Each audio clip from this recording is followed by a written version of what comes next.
Hello everybody, I hope you are well and safe. It's Jeff Curran here of Future Net Zero and I'm joined by Richard Eaton of NatWest Group and Andrew Toa and Chris Butlin of NLX. Hello you three. Hi Jeff. Hello. Hey, hi. That's almost as if that was set up. And today's subject is energy procurement strategies for lockdown and beyond. And in particular, we're looking at how we can emerge from the COVID-19 situation, so ensuring that net zero remains at the forefront. But I won't steal the thunder from the chat, so I'll let them come into that. Just a bit of housekeeping from my side. Please ask questions as we go along. If they're relevant at the time, we will definitely ask them. Otherwise, we'll get to them a little bit later. But if they're relevant, absolutely. And if you can, before you leave today, if you can feedback and rate us, there's a button called Rate This. If you can rate and feedback on the session, that'd be rather marvellous. As you know, this is a week-long event, Future Net Zero Online, and we've got lots and lots of sessions for you. In particular, Sumit, my little buddy, will tomorrow morning be doing a session with Schneider Electric and AMP Clean Energy. So we've got Richard Burrell, who's Chief Exec of AMP Clean Energy, and Mike Hughes, who's the Zone President, Schneider Electric UK and Ireland, and they'll be discussing, is this a net zero reset? As you may be aware, Future Net Zero was launched in January 2020, and in May, we actually hit 10,000 unique visitors to the site, which is fantastic. We have a target to hit 15,000 by January 2021. So the fact that you're ahead of us on our curve is brilliant. Thank you so much.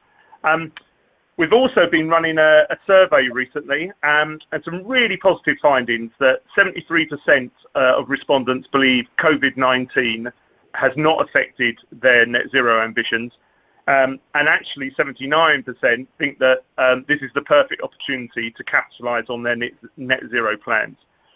This is now a perfect opportunity, so I'm going to pass over to Chris, Richard and Andrew, and they're going to take you through energy procurement strategies for lockdown and beyond. Enjoy and please ask those questions. Chaps, which one of you is taking over? It's Chris. Marvellous, Chris. Thank you very much. Look forward to this.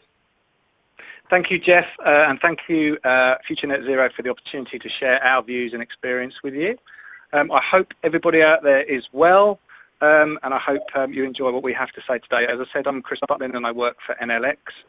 With us today, we're delighted to have Richard Eaton, who's the Energy Manager for NatWest, and also a member of the Energy Institute, and our very own Andrew Toa, who heads up our Customer Insights team. And to set the scene for you, basically what we're going to try and do today is share our real-life experience, obviously with one of our customers and our team who works with them. We're going to show you how we work. There's not a great deal of slides. This is more of a conversation, and we'll be discussing the current situation in terms of energy procurement, what's going on right now, and what we can do about it. And we've split it into 3 sections, which I'll try and explain as we go along. So to start with, in terms of NLX, who and what are we? Well, we're a global energy solutions provider with data at the core. We work across utility bill management, energy procurement, power purchase agreements, demand response, electric vehicles, sustainability and renewables. Basically everything you need to get to net carbon zero. Part of the Enel Group, which is the largest utility in Europe by EBIT and serves a staggering 74 million businesses and direct end users globally. In the UK, obviously we're all based in our homes at the moment, but we have offices in London and Leeds, and there's several seasoned energy professionals, many of whom I'm sure you know out there. So we've got the likes of John Gallagher, John McGettrick, Eric Backen, Wayne Davis, Richard Pickles, all of whom you will have worked with or certainly would have heard of. In this format today, there's 3 of us, which is quite a challenge. So please bear with us and let's see how this goes. We're going to attempt to replicate a conversation that we had last week. I don't know if any of you heard the previous webinar with NatWest and EcoAct, which I found very interesting and is a good precursor to what we're talking about today, and it was very interesting from John Bamford and Leslie Holloway. So for our webinar, which is going to be slightly different, we had a conversation, as I said last week, and it was probably one of the most interesting conversations I've had in 25 years of energy, in terms of hearing what a customer is doing and talking about sustainability. I got to know what the CEO, Alison Rose of NatWest, was talking about in the press. Amazing to see new phrases that I hadn't heard of coming out before, such as climate positive, not carbon negative, but climate positive. Commitment to EV100, a mortgage book, so the actual products of a company only being lent to higher EPC rating properties. Really, really interesting, actually doing what they say they're going to do and looking to surpass targets. So on that basis, what we're going to try and do is replicate that. So if you look numbers 2 to 4, these are the 3 areas that we're going to look at. So energy management during lockdown, so what it's been like, what's been happening, and the challenges that we've been facing. And I know from my own involvement in the CIBG Energy Performance Group that demand has not necessarily dropped as much as people would have expected. So internal expectations being managed is a key point there. We're then going to talk about energy procurement strategies, and Andrew can take you through those of what should we do? What should we do about the future?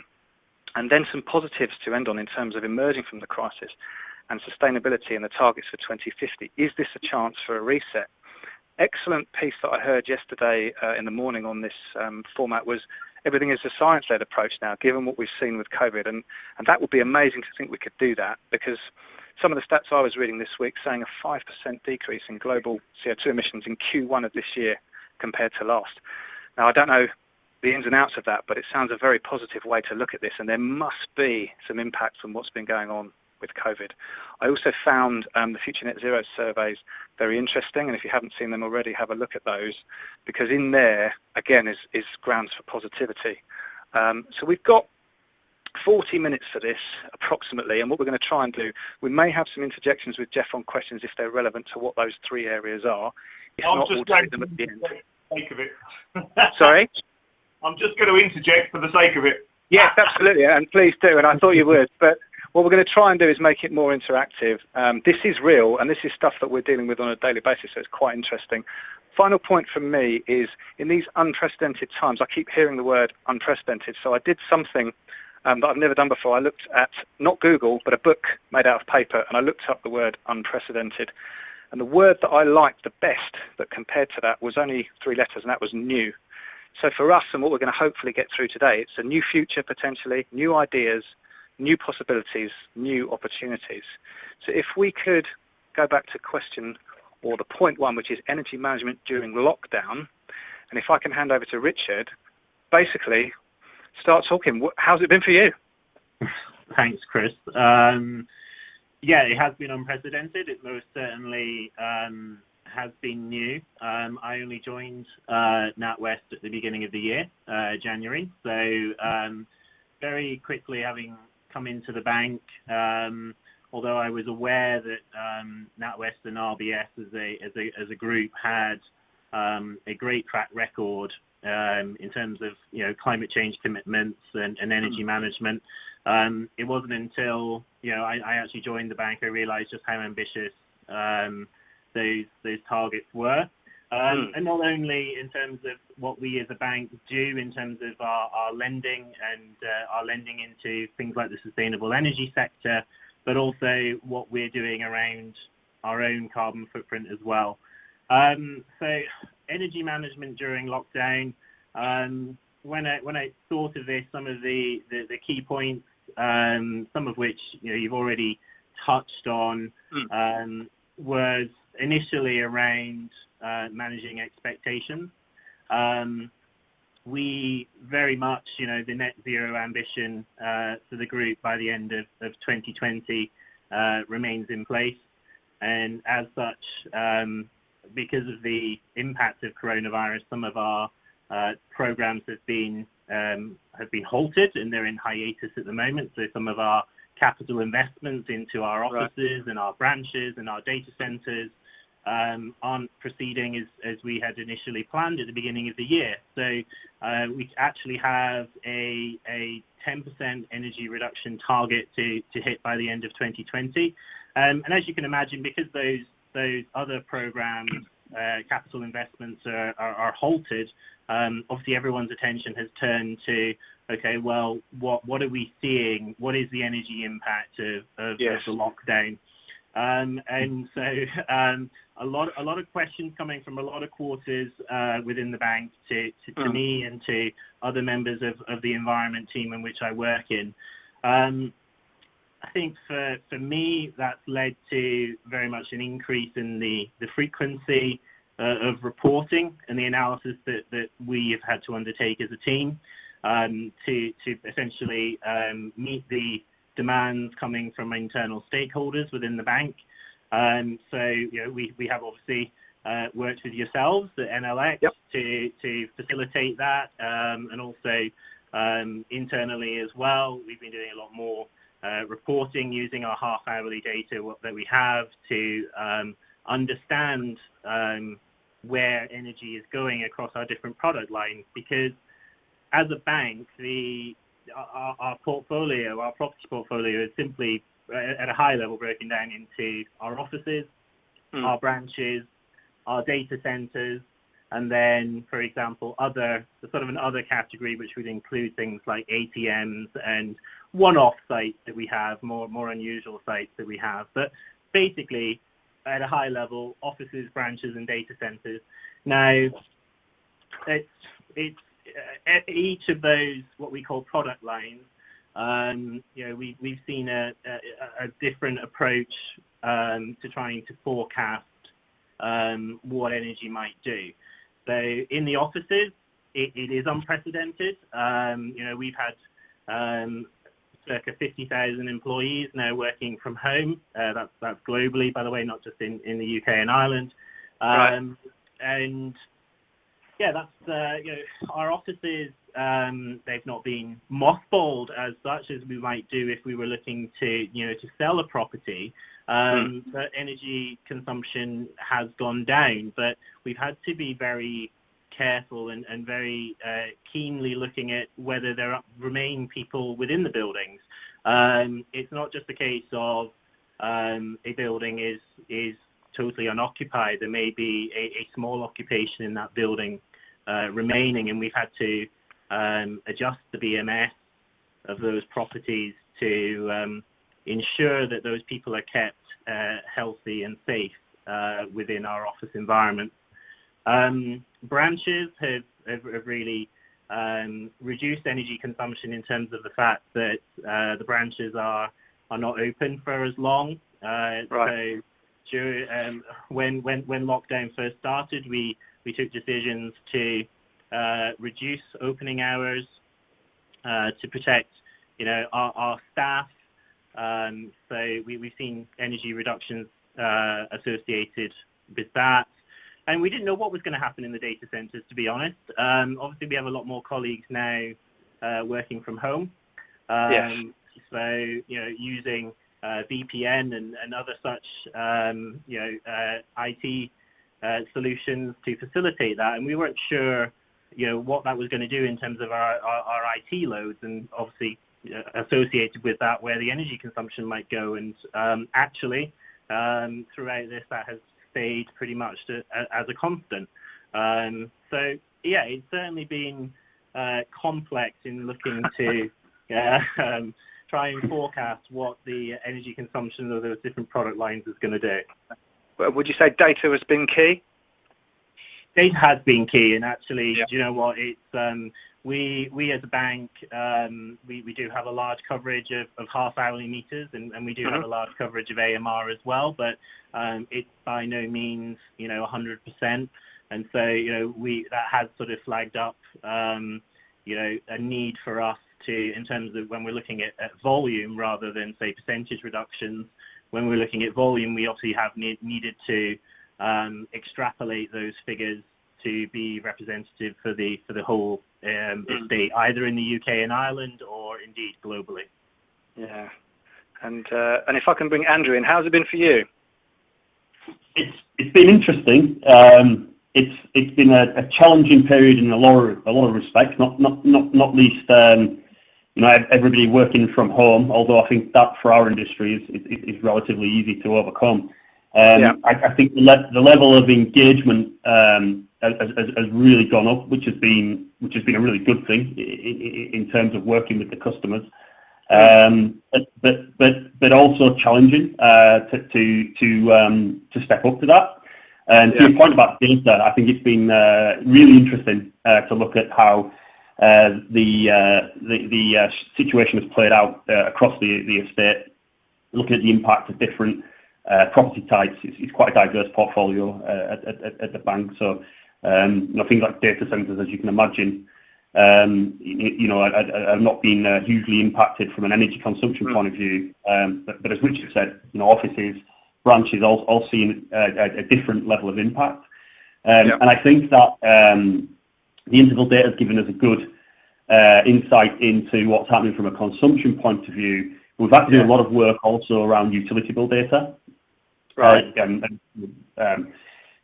Working with the bill data to help the customer understand what kind of energy cost reduction to project, knowing that not every element on a utility bill is impacted directly by volume. Yes. And also there's some things we'll talk about later in the session, but some interesting things happening around some of the non-commodity charges also. And then of course, the impact of volume on the procurement contract. And, we've seen really different situations with many customers. In the scenario here with Richard and the bank, it's really just been about lots of regular contact, between ourselves, the bank, and the supplier, just to communicate what's happening there. Things like mapping and projecting volume reduction projections against tolerances in the contract. Kind of brought in a new consideration that's always been there. Volume risk has always been there in contracts. It's been an important feature in contracts for consumers, but I think nobody really expected the situation we've had in the last couple of months. Richard, actually. Richard, you mentioned that there's a lot of engagement and communication within the bank, and obviously with people such as NLX. But obviously, no one's expecting this to happen. What have been the biggest surprises to you in terms of your energy volume, your energy consumption? Has there been something that you thought, oh my word, I just didn't expect that to happen? I would say actually that the data centres, which equate for roughly a third of our UK consumption or GB consumption, I should say, there was an expectation that would increase, which, given that it's such a large proportion of our total electricity consumption, we're quite glad that it remained constant. I think there was an expectation amongst, shall we say, non-energy experts that the reduction across the office estate wasn't more pronounced. But I would counter that by saying, we are not mothballing those buildings. They remain active working places. It may be that there's actually no members of staff from NatWest Group there, but there are our suppliers, our cleaners, our security staff, and other services working in those properties. And we didn't want to also make changes to our to the BMS and the controls of those properties until actually the movement of our staff had settled. So initially we were obviously very cautious. There was a little bit of a tussle up between people realising that there was an opportunity to obviously reduce energy wastage and make a financial saving during this period of time, but also from a health and safety perspective. At the time when lockdown was first announced, there was no guidance with regards to operating buildings during a global pandemic, and it wasn't until guidance came out from SIDSI and others around, for example, running your air handling units 24/7 to maximise fresh air provision into the offices.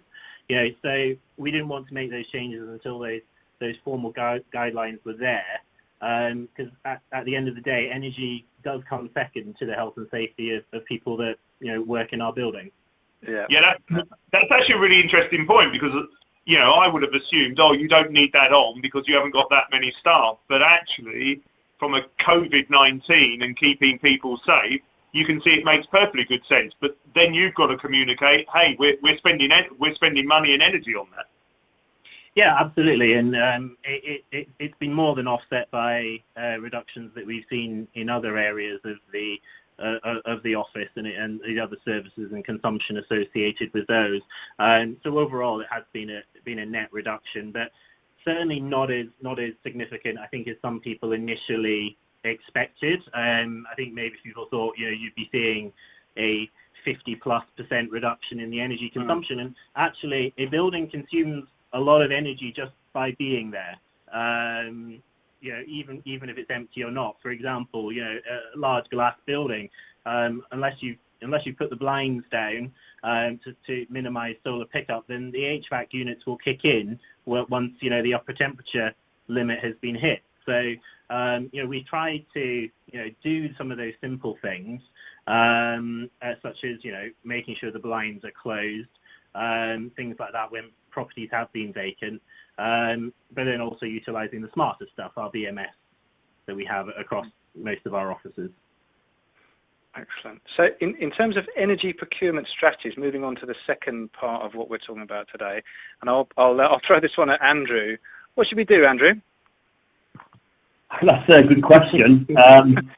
Without being on the fence, there's obviously some good opportunities in the market if we go straight to commodity, but it's not clear cut, and there isn't actually a one size fits all strategy. So we talked there about energy reduction, and primarily my advice to anybody out there is focus on reducing energy consumption, given this kind of unique scenario, not only in terms of the lockdown period, but as we emerge from the lockdown period, I think this gives us a kind of once in a lifetime opportunity to create a step change in energy, in the way we approach energy usage in organisations.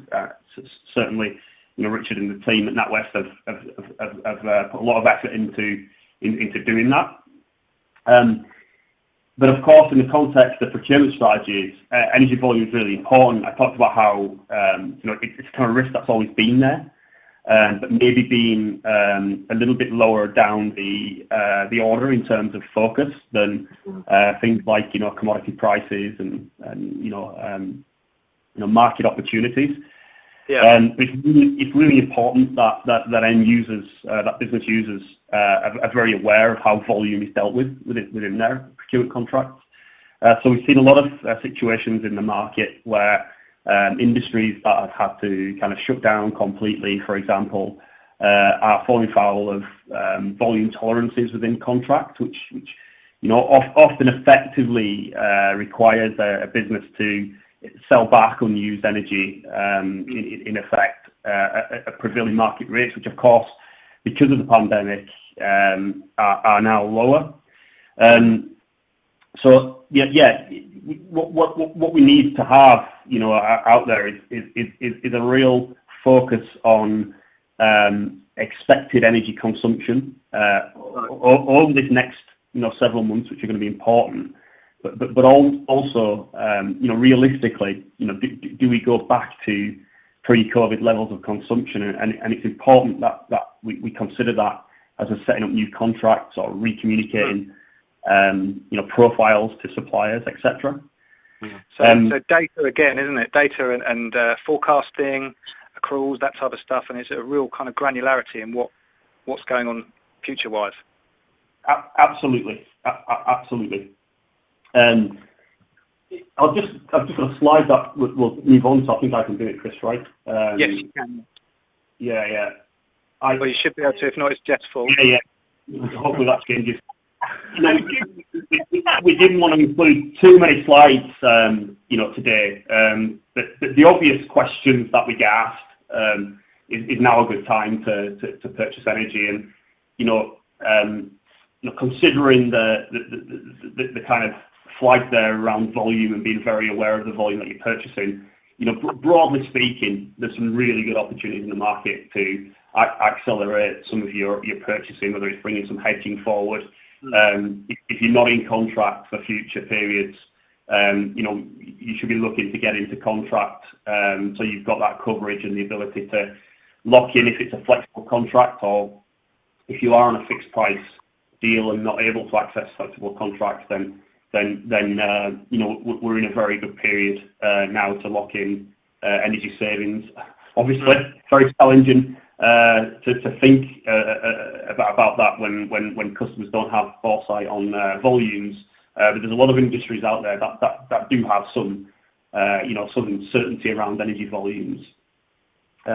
What we've seen actually, because of the drop-off in demand, we were already seeing some global kind of macro fundamentals that were driving prices down. But what we've seen is unprecedented or new opportunities on the pricing side of things. I think the front month gas. I was looking at that earlier today with a colleague, and it's something like the front month gas is the lowest price we've seen for 15 years, to give you an idea, and that's reflected further out, certainly on gas prices that out on the next 4 seasons that we've got on this chart here, and to an extent, power pricing. There is some carbon support for power pricing there. But yeah, I mean, the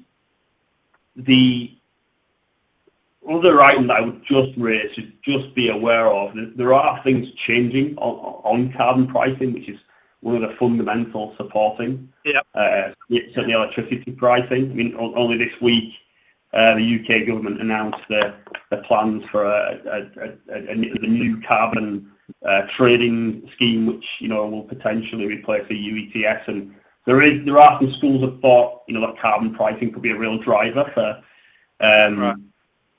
getting sustainability into the agenda. So whilst there's lots of reasons to be bearish, there's also things that could change the sentiment here and change the trend. So yeah, broadly speaking, good opportunity to lock in. But going back to that volume discussion, the next slide, I mean, it's just some interesting analysis that I found really quite insightful. This comes from a white paper that NLX produced, just looking at the impact of energy demand across various sectors that we work with.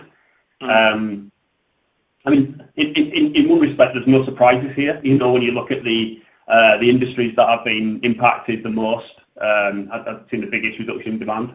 But the kind of $1 million question for people who are looking to take advantage of these forward energy prices are, how confident are you, that you're going to go back to, pre-COVID levels of energy consumption? It's an interesting one for Richard. Do you get a sense that the bank are going to see a more sustained shift in usage on the back of what happened, or do you think you'll revert pretty much back to where you were previously? It's something we're currently investigating, and certainly there is a feeling amongst people I talk to in the bank that we want to return to a new normal, and I know that is one of these perhaps much overused phrases now in all aspects relating to the coronavirus pandemic, but certainly it's we've been on a trajectory around reducing our energy usage and therefore as well our carbon emissions, and if you like, this is a great stimulus to double up efforts on that and not return to business as usual. It will be interesting to see throughout the remainder of this year what happens to our energy consumption, given that we will continue to run certain building services above business as usual levels. But that said, that might be offset by the fact that a number of our colleagues will remain working at home for the foreseeable future. That said, the offices will be occupied. They will just be occupied at a much reduced rate due to social distancing measures. So, we're currently also they're looking into, well, what's the carbon impact of our colleagues working at home as well. Yes. Because we're mindful as well that it's from a carbon accounting perspective, we're really shifting from sort of scope 1 and scope 2 into scope 3, and that's currently being looked at and some analysis undertaken by some of my colleagues.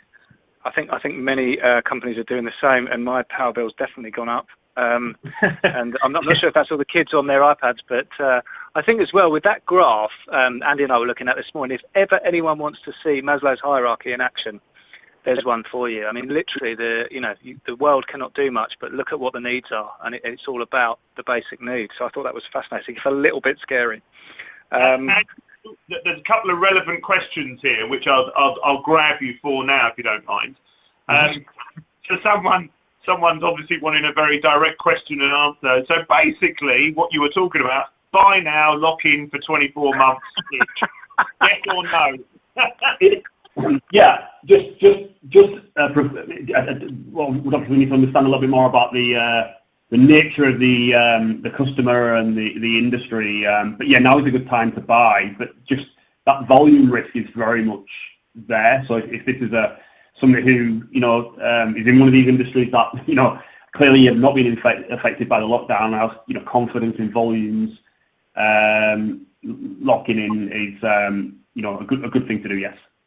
And then following on from that one, as you mentioned, volumes.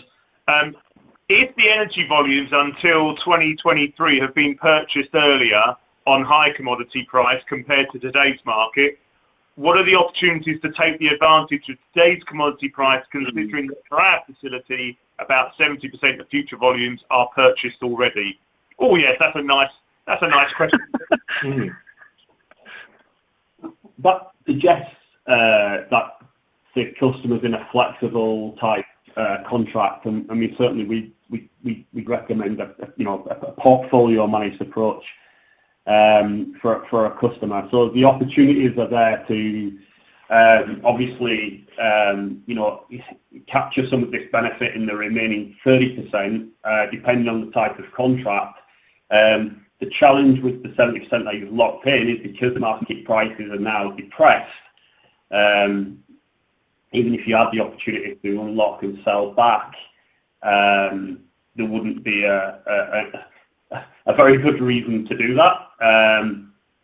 So yeah, I mean, I think focus on the remaining 30% would be my advice there. Okay, and then the last question about what you've been discussing, and then maybe Chris, you'll want to move us on to coming out of this scenario. Please, yeah.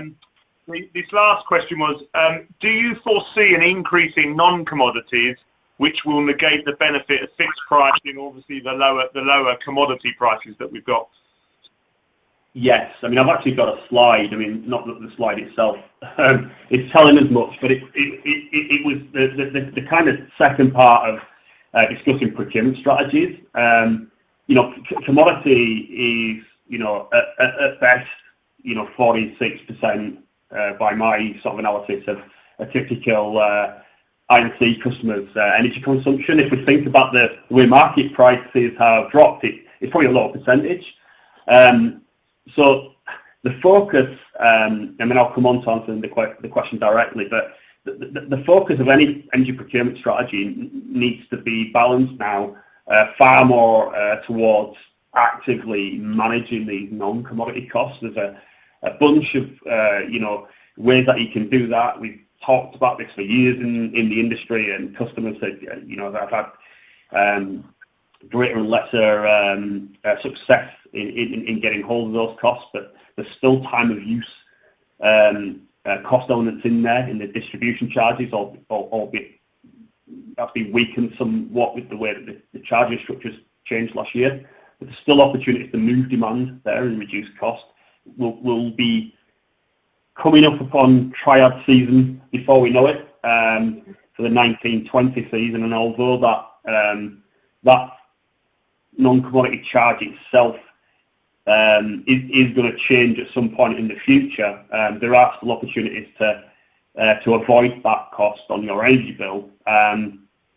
This coming winter, and for those organisations that have a even greater focus on cost and getting costs down, considering the climate, there's still some really good opportunities here to reduce costs. Now, directly answering the question, will non-commodity costs increase? Well, actually, yes. There's a short-term risk here on non-commodity costs.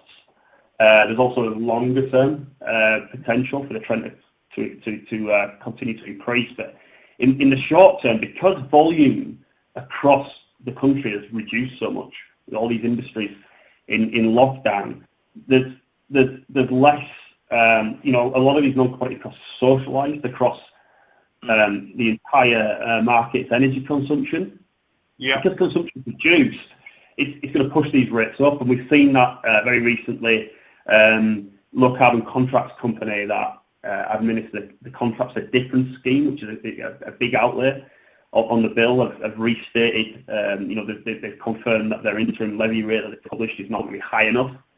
There's a double whammy there because they're paying more for these renewable generators because of the low market pricing, and there's less energy usage against which to recover that. Similar situation with balance and service use of systems. It's costing more to balance the grid. Somebody's got to pay for that. Unfortunately, these industries that are still pushing ahead and using lots of consumption, like supermarkets, are going to pay a disproportionate amount there, I guess. And then, feeding tariff, well, it's a fixed outlay as such. Again, less energy being consumed, so fit rates likely to push up in the short term. And you could even look at distribution charges and, if we look at it fundamentally, if less cost has been recovered from GWOS rates now, then it could, it could lead to these distribution companies requiring, more in future to offset that. So we could see a kick up in distribution costs. But there's opportunities to manage those costs, both through reducing the costs, things like demand management, etc. But also, we talked. I've heard in previous webinars a lot of talk about flexibility, and here really is, this is the crux of it. Those companies that can be flexible in their energy usage, there are opportunities to both avoid these costs but also monetize that flexibility by taking part in things like response schemes. And I think a procurement strategy has to now focus equally on the supply and the demand side. It's no longer the case that it's just about locking in a good rate. There's so much more that needs to be done to truly optimise the cost base. I think it's a brilliant summary, actually. It is a lot more than that, and I think it takes us quite nicely into the final segment from us, which is emerging from the current crisis and taking the sustainability angle again and the 2050 targets, and what can we do to get there? And I guess if we can start with Richard, and to talk through that and what your views of that are. This is the third and final, before we get more questions from Jeff. Yeah, sure. As I said at the beginning of the call, having joined the bank in January, I was very pleased that in Alison Rose's announcements in February, so Alison Rose is our CEO, in the announcements in February, that we committed to being net zero carbon by the end of this year, and we have committed to being climate positive by 2025 through a further 25% reduction in our own carbon footprint.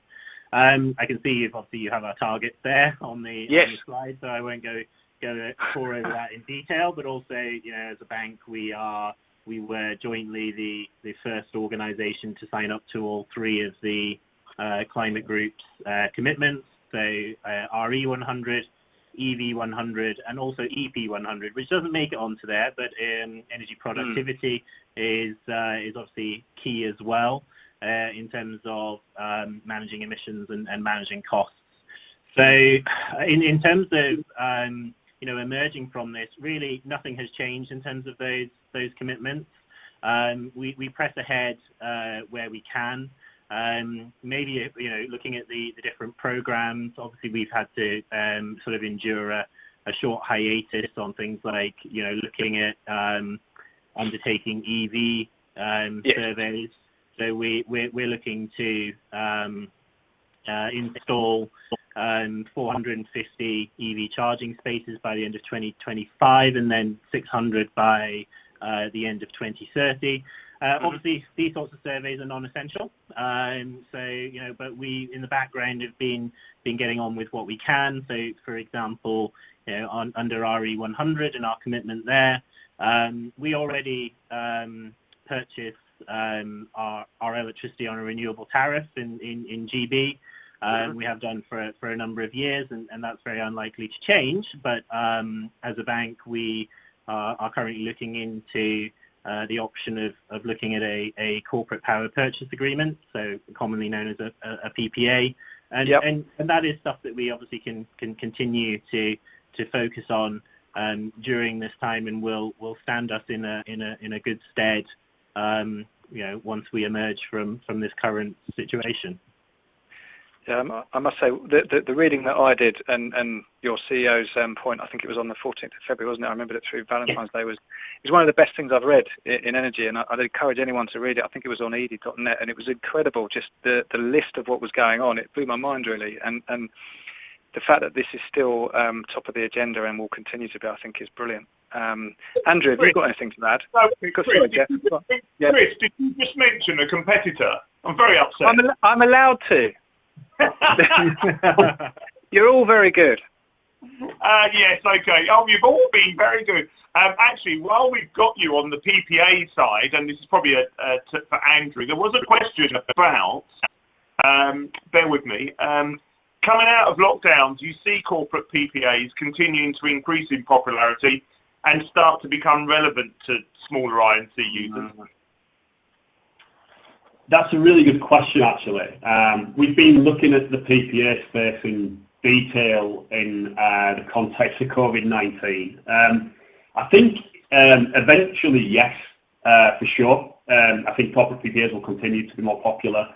I think that there's a lot happening in terms of business models in this space. A lot of new platforms emerging. Maybe too many different platforms. I think eventually we'll see a lot more aggregation of consumers' volumes onto PPAs, and directly in response to the question, I think for that reason they'll become a lot more accessible and relevant to smaller I&C users. If I'm being completely candid, I do think that there could be an impact here from the shutdown, from COVID-19, and also the kind of economic fallout. I think that what we're seeing is that PPA developers are, probably now a lot more keener about counterparty risk. These are long-term deals, and going into contract with a corporate for such a long period of time requires some pretty stringent understanding and acceptance of the risk that company will be in business for a long period of time. And for that reason, I wonder whether actually there'll be an even greater focus on hunting the larger corporates. So I think good for corporates that have really strong bankability and size. I think that the economic situation could make it a little bit inaccessible for smaller I&C customers. But then again, new business models could emerge there, which would turn that around. I want to go back, Richard. Sorry, I sort of disturbed a little bit of what you were talking about, but another question's come up, which is in terms of the environmental targets that NatWest Group have got. Do you think there's going to be an impact because of this COVID-19 situation? In a word, no. Although, I'll talk purely on an energy side of things, but rather than broadly on everything under environment. But in terms of our own operational footprint, yes, some of our capital investments in upgrading and replacing equipment, are on hold.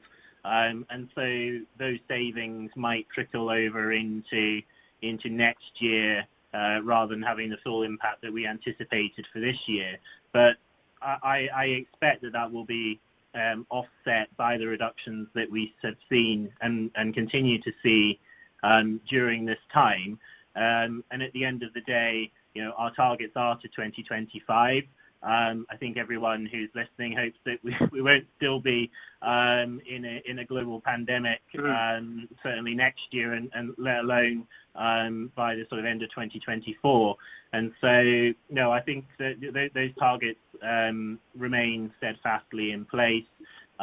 We're just, if you like, achieving that this year through a slightly different mix than we initially anticipated.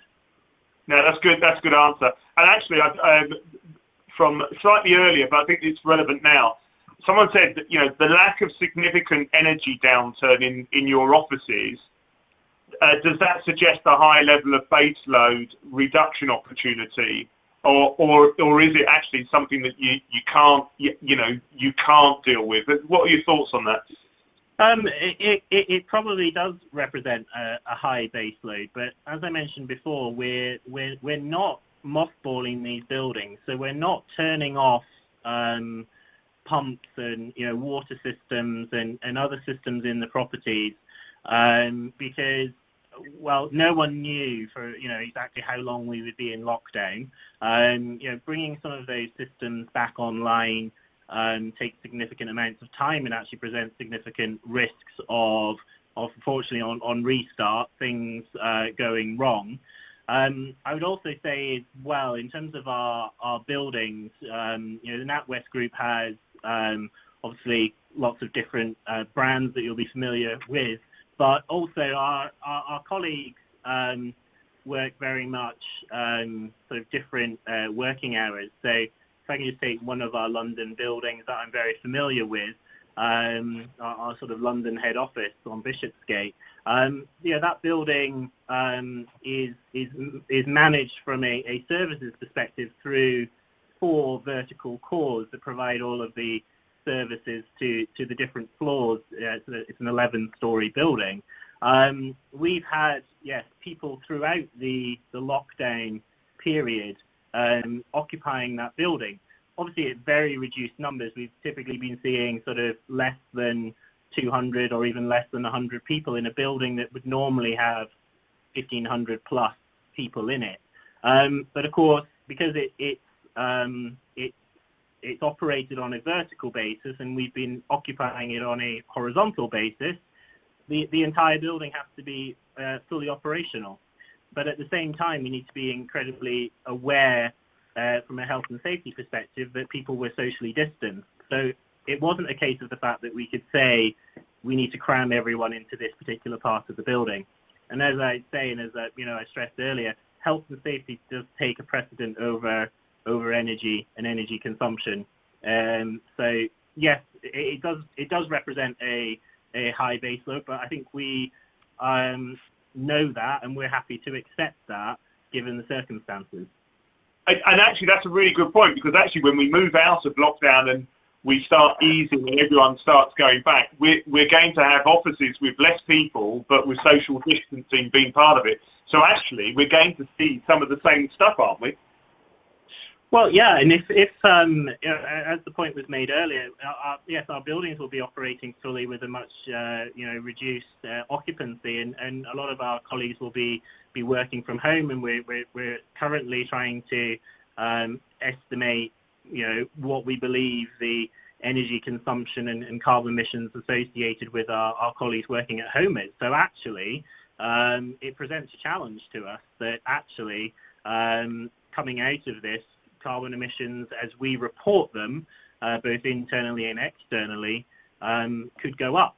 And so we need to address that, because we don't want to ignore just pushing emissions from scope 1 and 2 into scope 3.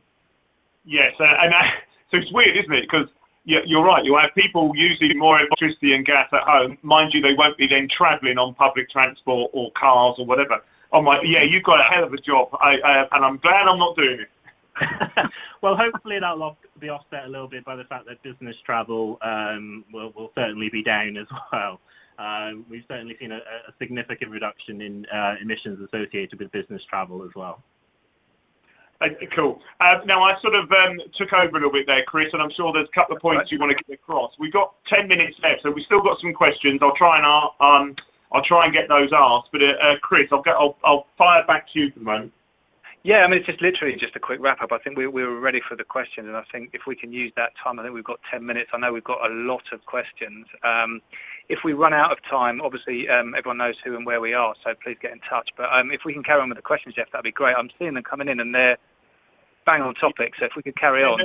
There are many and varied. I'm going to ask, this one I'm asking purely because I'm going to slightly change this one. So the question was, do you think that Octopus will be one of the last men standing? Now, I assume they mean Octopus Energy. I get the feeling they work for Octopus Energy, which is a terrible advert, whoever sent this in. However, it's a good question, and it's probably more for Andrew and Chris. We may well see a supplier or two go in this. That's my sort of gut feel. I'm hoping I'm going to be wrong. What's your feelings? Go for it, Andrew. Yeah, I'll take that. I mean, I'm inclined to agree with you. Actually, I think we don't have any, direct intelligence or anything like that. But I think, common sense kind of tells you the way energy prices have collapsed, the way demand has collapsed, depending on the way these suppliers have kind of hedged themselves against that. It's really challenging. I think we're already seeing some suppliers on the kind of smaller end of the market, SME, etc., going out of business over the last couple of years.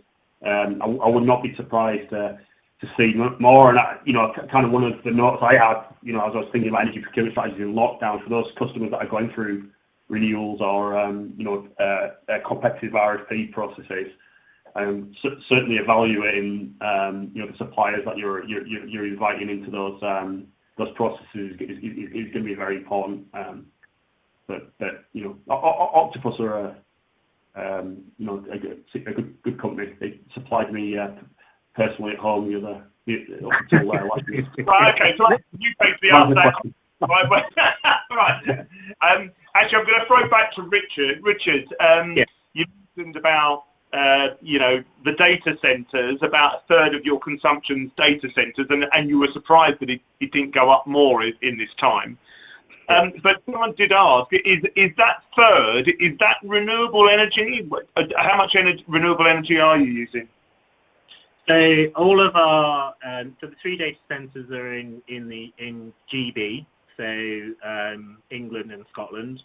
That contract is fully renewable contract with our retail supplier.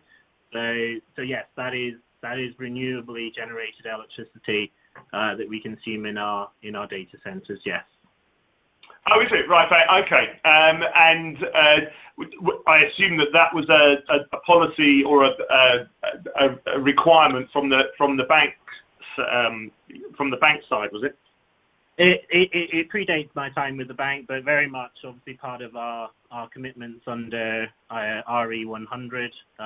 So our commitment is to be globally 100% renewable electricity by 2025, and actually we set ourselves an interim target to be 90% renewable electricity by the end of this year, and we're on track to meet that. But we continue to look at other opportunities, such as corporate PPAs, as we discussed before, and also on-site generation opportunities for some of our sort of large corporate sites, such as our head offices, both in Scotland and London. So we continue to push ahead with those. Okay.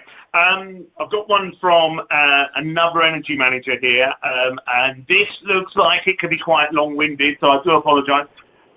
Regards today's opportunities, could you be able to give some understanding about the optional downward flexibility management, or ODFM, And how is it applicable to save cost on energy using this scheme? Additionally, does this scheme apply for facilities with site generation? I'm hoping that made sense. I do apologise if that didn't. Chris or Andrew, I believe. That's a good question. Not one I am able to answer, actually.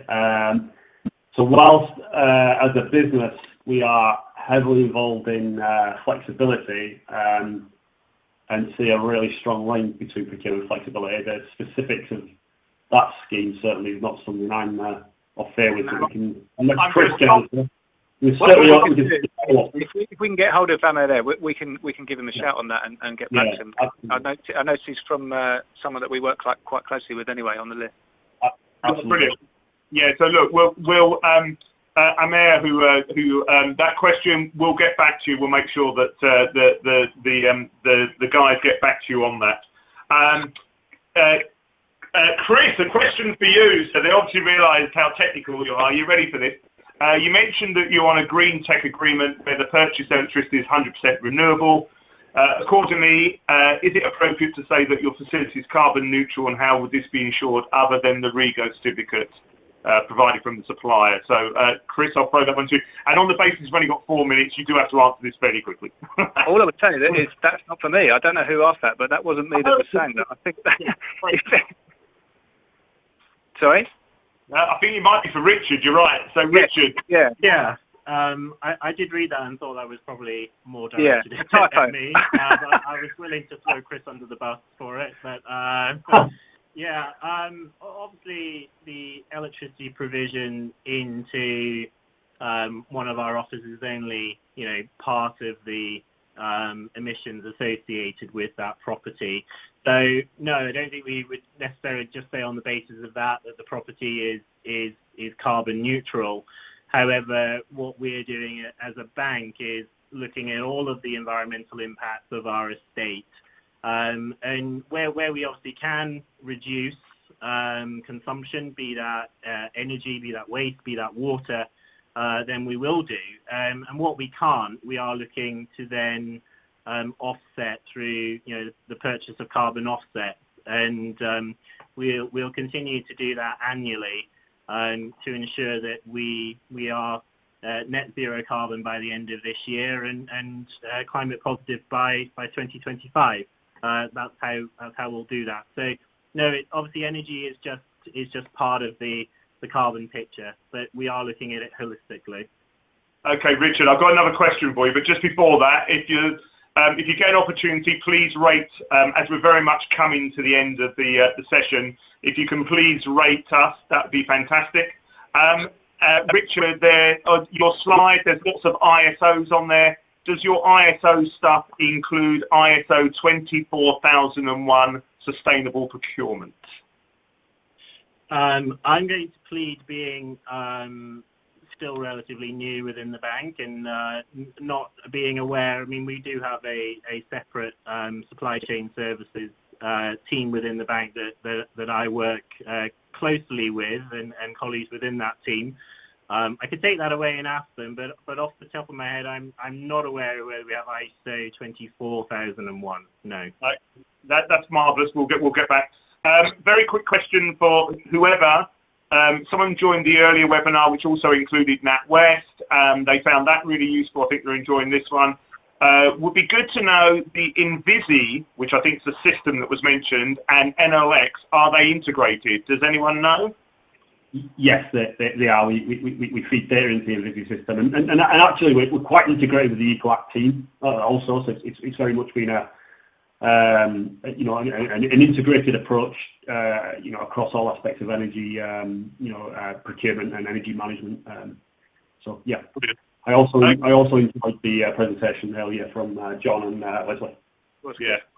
Okay, so I'm going to wrap everything up. I'm just going to say, Richard, Andrew, Chris, that's been fantastic. Really enjoyed your company this afternoon, even though you prefer the competitor, Chris, and I won't.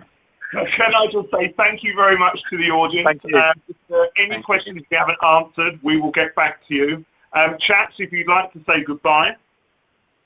Goodbye. Thank you. Goodbye. Thank you. Thank you. Yeah, goodbye. Bye. Let me say thank you once more, and just to remind you that tomorrow we'll start again, fairly certain it's 11 o'clock, and that's with Sumit hosting, Richard Burrell from Amp Clean Energy, the Chief Exec, and Mike Hughes from Schneider Electric UK and Ireland, who's the Zone President. Hope you've enjoyed this. Please rate us now, and we look forward to catching you tomorrow. Many thanks and goodbye.